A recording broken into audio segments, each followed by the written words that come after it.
హామీలను అమలు చేయాలని డిమాండ్ చేస్తూ యాదవ సంఘం నేతలు వినూత్నంగా నిరసన తెలిపారు. కాంగ్రెస్ పార్టీ రాష్ట్ర కార్యాలయం గాంధీ భవన్ ముందు గొర్రెల మందతో ఆందోళన చేశారు.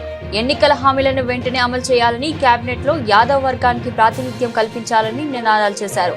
పిసిసి కార్యవర్గంలో యాదవులకు ప్రాధాన్యత తగ్గిందని ఈ సందర్భంగా నేతలు ఆరోపించారు. వ్యాన్ లో గొర్రెలను తీసుకుని వచ్చి గాంధీ భవన్ ఆవరణలో నిరసన తెలిపారు.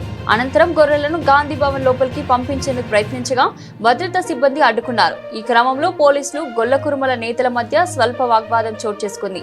అనంతరం గొల్లకురుమల సంక్షేమ సంఘం నాయకులు గాంధీ భవన్ వెలుపల నిరసన వ్యక్తం చేశారు.